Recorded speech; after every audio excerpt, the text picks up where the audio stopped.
She's 84 years old. She can't walk on her own. And someone drove up to her driveway, loaded her into a vehicle, and disappeared into the Arizona night. The blood on her front steps? Hers. The DNA found inside the house? Someone else's entirely. Everyone has been obsessed with that DNA. The labs. The genealogy databases. The breakthrough that keeps not coming. But there's another piece of evidence sitting in the middle of this case that almost nobody is talking about. And unlike DNA, it doesn't need a court order. It doesn't need a database match. It doesn't need anyone's genetic relatives to cooperate. It just needed one thing: the right person, the right equipment, and an undisturbed surface. That's the tire impression. And the FBI has had a database ready to work with it for decades. The question isn't whether the science exists. The question is whether anyone got there in time to use it. February 1st, 2026. Nancy Guthrie is reported missing from her home in the Catalina foothills of Tucson, Arizona. Within days, Pima County Sheriff Chris Nanos confirms it publicly. Foreign DNA has been recovered from inside the house. DNA that doesn't belong to Nancy, to her family, or to anyone with any documented reason to have been there. The blood on the front steps, the porch, the driveway, confirmed as Nancy's. But the other DNA, the unknown DNA, that becomes the obsession. Identify it, find the person, solve the case, and for the next 2 months, that obsession goes nowhere. No name, no arrest, no face behind the mask from the doorbell footage. And every day that passes without a DNA breakthrough is another day this investigation needs something else to work with. On the night of February 1st, something else was sitting on that driveway. Here's what forensic tire analysis actually is, and why it matters so much to this specific case. The FBI's Criminal Justice Information Services Division, CJIS, maintains a database called the Footwear and Tire Tread Files. Every major tire manufacturer submits their tread design specifications to this system. The groove patterns, the sipe layouts, the channel arrangements, every factory measurement that defines each specific tire model. When a forensic examiner recovers an impression from a crime scene and runs it through that database, they can identify, with significant confidence, the brand, model, and size of the tire that made it. And from there, secondary databases connect specific tire sizes to specific vehicles. A mark on a driveway becomes a tire type. A tire type becomes a vehicle class. A vehicle class becomes an investigative lead that didn't exist the moment before that impression was collected. This is not some emerging experimental technique. American courts have accepted tire impression evidence in criminal prosecutions for decades. There are formal minimum qualification standards for the examiners who work in this discipline. Hundreds of hours of training, tire manufacturing processes, impression photography, evidence collection, courtroom testimony. And here is what separates tire impression analysis from DNA in a way that is directly relevant to this case. It does not require a suspect to already exist anywhere in any registry. No prior arrest record. No genetic relatives in a consumer database. No court order for access. If the impression is clean, the database tells you what vehicle made it. That vehicle type becomes the lead. You are no longer hunting an unknown person in an unknown car. No genetic racks, you are hunting a specific class of vehicle that crossed a specific driveway on a specific night. On favorable surfaces, soft soil, packed mud, clay, dense snow, a tire leaves a three-dimensional impression. The rubber presses the material downward and preserves every groove, every channel, every sipe. Examiners pour dental stone casting material directly into that impression and produce a solid replica precise enough for laboratory comparison. On harder surfaces, the method shifts entirely, and the technique that makes the difference on those surfaces is d'oblique lighting. A light source positioned nearly parallel to the ground, sweeping at a low angle, casts long, exaggerated shadows across even the most subtle surface variations. A tread compression that is completely invisible to the naked eye under normal conditions becomes clearly defined and readable when that light hits it from the right direction. Forensic examiners have recovered legible tire impressions from concrete driveways, from smooth hardwood floors, from surfaces that appeared, under ordinary lighting, to hold absolutely nothing. The physics are simple. Shadow reveals depth, that direct light flattens out entirely. Every standard evidence response kit carries this equipment. The oblique light source, the scale rulers, which are mandatory, not optional, because without them, no measurement comparison is legally reliable. The electrostatic lifting devices, the gelatin lifters for rough or textured substrates. There's one more dimension worth understanding. As a tire accumulates miles, it develops characteristics that are unique to that specific tire. Uneven wear from alignment issues, cuts and nicks from road debris. These individual features transfer to every impression that tire leaves. When those individual characteristics appear in a crime scene impression, examiners don't just identify a vehicle class. They can assert that ***, a specific tire, and only that tire, produced that impression. The more the tire has been used, the more unique its impression becomes.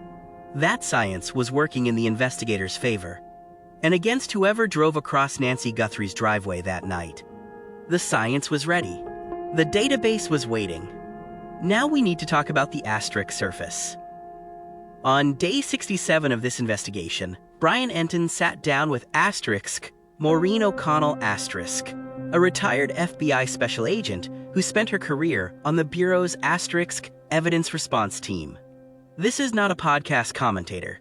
This is not a former deputy with a YouTube channel. The evidence response team is the unit the FBI deploys when a scene requires the highest level of forensic processing.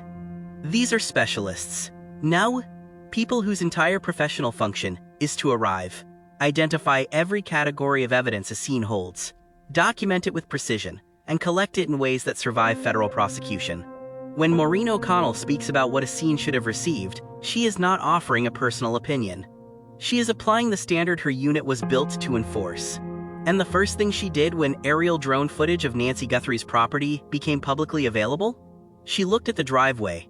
I was looking for tire impressions on the driveway. I only saw one set from the moment that drone went up. Not the blood near the front entrance, not the security cameras, not the rear doors found propped open the morning of February 1st Street. The driveway, thought the Stanner Snump. Here is the confirmed timeline. Tommaso Sion dropped Nancy home at approximately ***9:48 p.m. He drove his Honda CR-V up to the house, waited until she was safely inside, and drove away. Neighbors' Ring cameras and a garage door log confirmed his departure at approximately 9:50 p.m. Nancy's garage door closed behind him. That is the last confirmed moment she was inside the house. Sion's car was seized by investigators, examined in detail, and ultimately returned. He and Annie Guthrie both passed polygraph examinations and were cleared as suspects. His tire tracks from a vehicle the investigation knows intimately represent the known quantity. What O'Connell was scanning that aerial footage for was everything else. Any sign of a second vehicle, any disturbance pattern in the surface, track lines running in a direction that doesn't match the Honda's documented path. Any indication at all that another set of tires crossed that decomposed granite between Sion's departure and the moment investigators arrived the next morning. What she could identify in the aerial footage. One set of tracks. The tracks with a documented reason to be there. That was all the drone footage could give her. Before reading too much into that, understand what news drone footage actually is at an operational level. And more importantly, what it is, not. A news crew drone hovering over a residential property for broadcast is not a forensic documentation tool. The angle is overhead, not oblique. The lighting is whatever the ambient conditions provide, not controlled low-angle illumination. There are no scale markers in the frame. No altitude calibration tied to measurable ground distance. What those aerial shots offer viewers is a real estate overview of the property. What they cannot offer is forensic data from a challenging granular surface. A tire sitting on decomposed granite under the weight of a vehicle carrying equipment, and a person might leave a compression mark that is completely invisible from that altitude and angle even if that same mark would stand out sharply under a ground-level oblique light source in the hands of a trained examiner. O'Connell knows this better than anyone watching that footage from a couch. because she is the person who would normally be carrying that oblique light to the scene. O'Connell confirms something specific about the driveway surface that shapes everything else. Nancy Guthrie's driveway is composed of decomposed granite. Made of decomposed granite, which is very, very difficult to develop a tire impression. However, with oblique lighting and a really good photographer, you can. Decomposed granite is not sand and not soil. It's the product of geological granite breaking down into a coarse, gritty, sand-sized mineral mixture. Across the American Southwest, it is one of the most common materials for residential driveways. Practical, permeable, low maintenance. For a forensic impression examiner, it sits in a specific category. Time.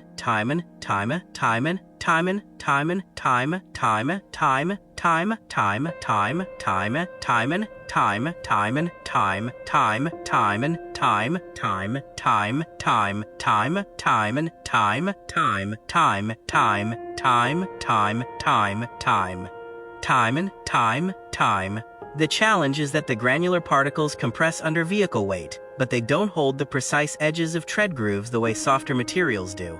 And they are loose enough on the surface that wind, foot traffic, or any subsequent vehicle contact can begin erasing what was pressed into them, almost immediately. That is the material. That is the surface on which someone staged a vehicle close enough to Nancy's front entrance to carry her out and load her in. And the technique that bridges the gap between that difficult surface and a usable impression is precisely the oblique lighting photography that a properly equipped evidence response team arrives with as standard kit. O'Connell identified the circular approach to the front of the home as the specific area where a suspect vehicle would have been staged. The circle driveway is where I think the car pulled up to get her. I know the back doors were gated, but I think something happened that caused them to go out the front. Maybe it was a dog barking in the back. Who knows? The circular driveway creates a position near the front entrance where a vehicle can stop, sit, and exit without any complicated maneuvering. Approach, stop, receive, leave. Each of those actions produces rubber to granite contact. If the vehicle sat there for even the few minutes required to carry an 84-year-old woman who could not walk on her own, that surface absorbed that contact. It held something. Whether that something was still there when the right people arrived with the right equipment, that is the question this entire case turns on. The concern about what happened to that driveway is not speculation from the internet. It is documented, named publicly, on the record, by multiple people whose careers gave them the authority to name it. Here's what the public record shows. The Pima County Sheriff's Department arrived the morning of February 1st, conducted an initial response, and released the scene within approximately 24 hours. Then resealed it, then released and resealed it again. That cycle of access and restriction happening in the days immediately following the most critical forensic window the scene would ever have. But the release and reseal pattern alone is not the full picture. The initial response team has come under serious scrutiny from within the law enforcement community itself. An investigation insider who spoke on record to Brian Enton stated that the people on scene in those first hours were not tenured homicide detectives. The supervisor placed in charge of that scene, to their knowledge, had never investigated a homicide before. These are not anonymous internet allegations. This came through Enton's reporting, sourced from inside the investigative community. Jennifer Coffin-Daffer, retired FBI special agent, laid out what she described as 4 critical failures in the early handling of this investigation. The crime scene was abandoned too early. Search parties were called off literally on day 2. The supervisor was inadequately prepared. And the FBI, the agency with the training, the equipment, and the evidence response team specifically designed for a scene like this, was not the first call. In a kidnapping case, your first call has to be to the FBI. Period. End of story. Not a call placed days later. Not a call made after the scene has already been processed by a team that was, by the account of its own law enforcement peers, not equipped for what they walked into. You can never get the first 48 hours back. I wonder whether there will ever be justice in this case. Then there is Clarence Carmona the former Pima County Sheriff, the direct predecessor to the man now running this investigation. When he looked at the documented record of how the Guthrie crime scene was managed, the word he used was not compromised, not potentially affected, corrupted. Carmona specifically identified footage showing a vehicle with no investigative business being at that property, crossing Cork into the front lawn while the scene was still classified as active. A pizza delivery vehicle, documented across multiple reports, crossing ground that should have been inside a sealed forensic perimeter, on a property where every surface near the front entrance was potentially holding evidence. This kind of uncontrolled contact is exactly what destroys impression evidence before anyone has had a chance to document it. Here's what a properly managed scene at a location like Nancy's home demands. The driveway surface is treated as a priority documentation zone from the moment of arrival. Aerial documentation first, then ground-level oblique lighting photography of the entire driveway surface before a single investigator walks it. Then casting or lifting of any impression identified during that photography. Then and only then does anything else happen on that surface? That sequence is the standard. That is what the training demands. That is what the FBI's evidence response team is built to enforce.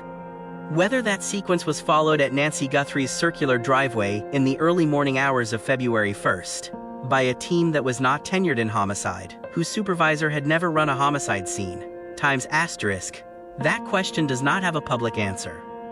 The FBI's evidence response team O'Connell's unit arrives with oblique lighting kits, electrostatic lifting devices, scale documentation equipment, and examiners who have specifically trained to work surfaces like decomposed granite.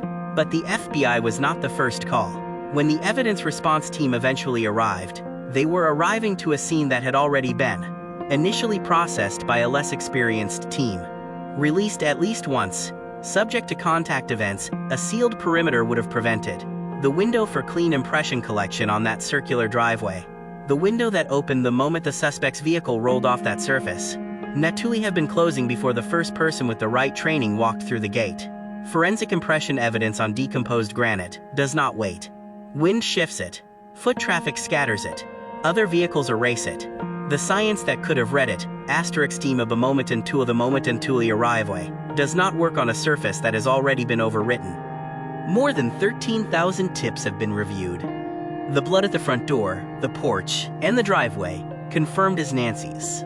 A pair of gloves found approximately 2 miles from the home was tested. The DNA entered into CODIS and produced no match.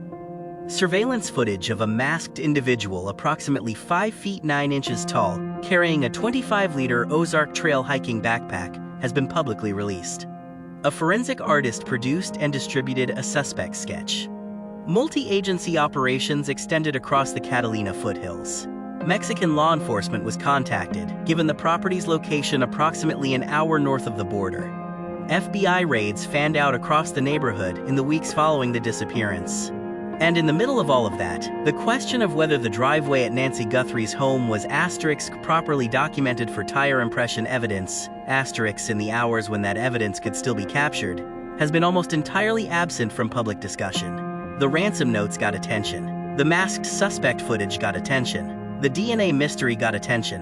The driveway, that granular surface where a vehicle staged itself to receive a woman who could not walk under her own power, has been largely overlooked as a forensic question in its own right. Here is the counterpoint that deserves acknowledgement. Investigators in active federal cases do not publicize every piece of evidence they hold. The FBI could have clean impression documentation from that driveway. They could have a result back from the database. They could be working that lead actively right now. And none of that would be public. The absence of a public statement about tire impression evidence is not confirmation that none was collected. But the silence also cannot erase the documented failures of those first hours. Carmona said the scene was corrupted. Coffin Daffer said the first 48 hours are irretrievably gone. O'Connell said the window may have closed before the right eyes arrived. 3 separate people, 3 separate professional frameworks. One shared concern about a surface that held evidence, and a response that may not have gotten to it in time. Both outcomes are still open. One of them serves Nancy. The other is the kind of failure that follows a case into history. An asterisk never stops asking questions. Asterisk, of everyone who was responsible. What Maureen O'Connell did on day 67, looking at aerial footage of a driveway with the trained eyes of someone who spent a career on the FBI's evidence response team, was ask the right question in the right direction. She did not guess. She did not speculate. She read the scene with the discipline her training built into her, and she identified the gap between what forensic science was capable of offering and what the management of that scene may or may not have preserved. The FBI's footwear and tire tread files database is ready for an impression. The oblique lighting technique that can read a decomposed granite surface exists, documented in forensic literature, proven in American courtrooms. The chain from impression to tire type to vehicle profile to investigative direction is asterisk real, established, and does not require a software breakthrough or a genealogy database waiver. It requires one thing: noction.